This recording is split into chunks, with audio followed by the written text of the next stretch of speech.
Selamat datang saudara-saudari. Hari ini kita mau mendengar Yesaya babak ke-42.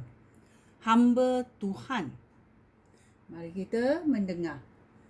Tuhan berfirman, "Inilah hamba aku yang telah aku kuatkan, seorang yang telah aku pilih dan yang menyenangkan hati aku. Kuasa aku telah aku berikan kepadanya.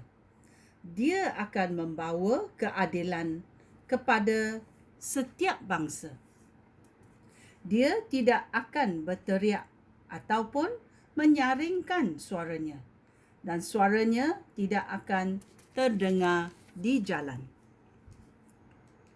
Dia tidak akan mematah buluh halus yang terkulai ataupun memadamkan pelita yang kelap.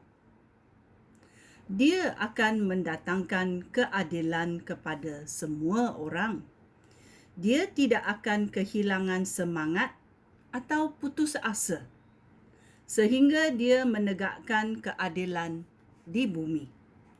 Negeri-negeri yang jauh menanti-nantikan ajarannya.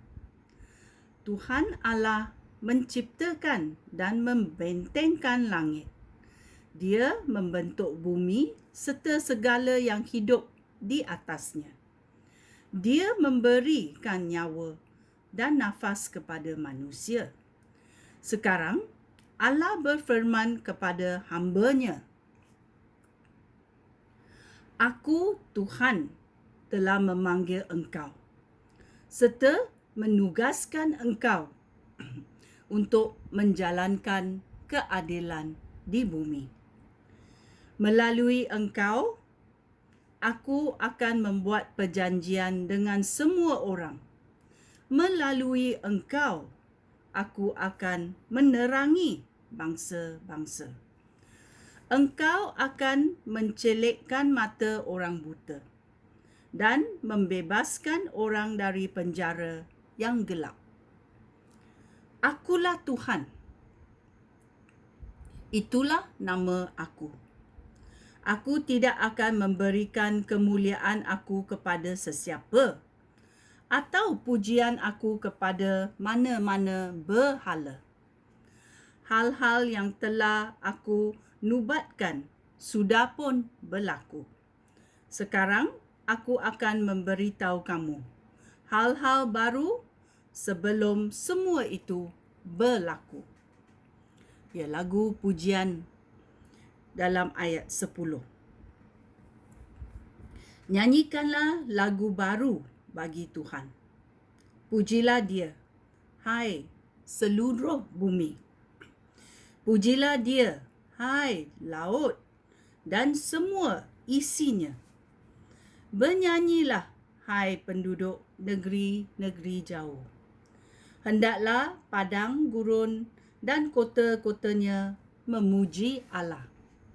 Hendaklah orang Kedah memuji Dia. Hendaklah penduduk kota Selah bersorak-sorak dari puncak-puncak gunung.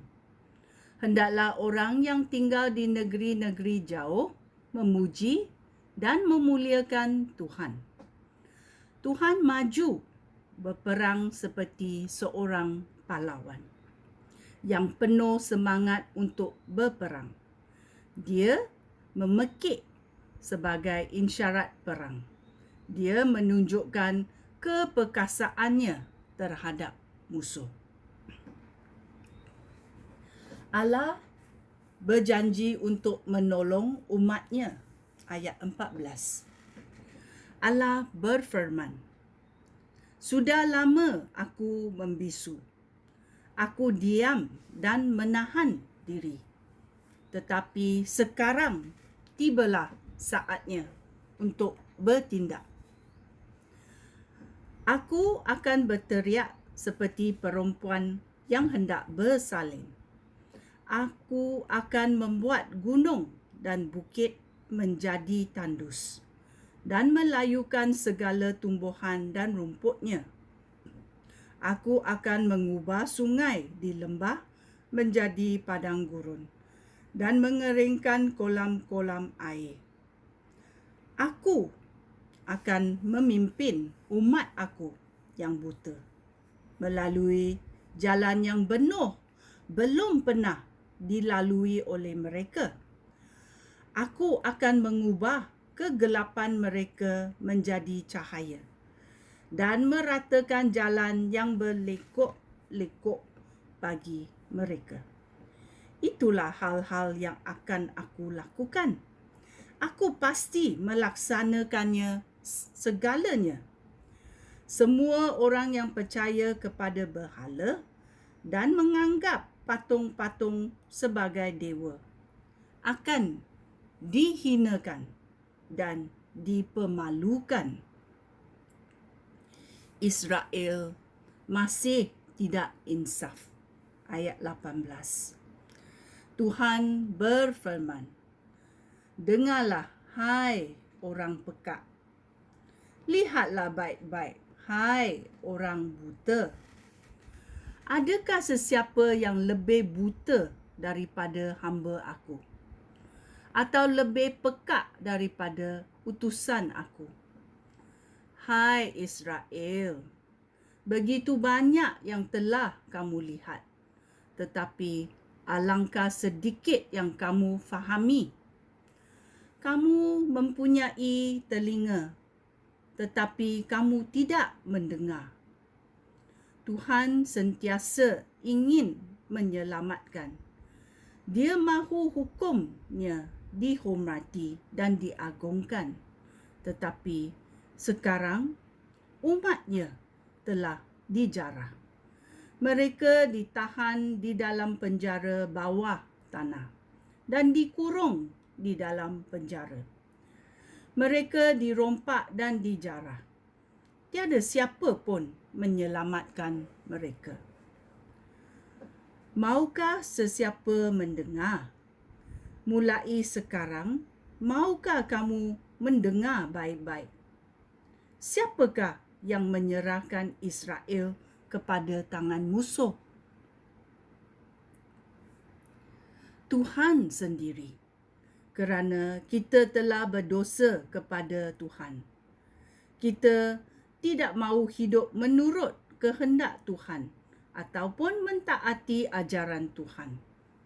Ini adalah sebabnya. Oleh itu, Tuhan membiarkan kita merasakan kemukaannya dan menderita keganasan peperangan. Seperti api, kemukaannya membakar seluruh Israel. Namun, kita tidak memahami apa yang telah berlaku. Kita tidak belajar daripada pengalaman itu. Ya, ini adalah Yesaya babak ke-42. Marilah kita membuka telinga supaya kita dapat mendengar seruan doa Tuhan. Bila Tuhan berfirman, kita mendengar dan kita belajar daripada mereka yang tidak mahu mendengar. Apa akibat akan terjadi kepada sesiapa yang tidak menurut perintah Tuhan? Ya. Pengalaman yang lepas boleh memberi pelajaran kepada kita. Ya, bila kita berdosa, bersalah, kita bertaubat kepada Tuhan. Ya, mari kita berbuat demikian. Sekian, terima kasih. Shalom.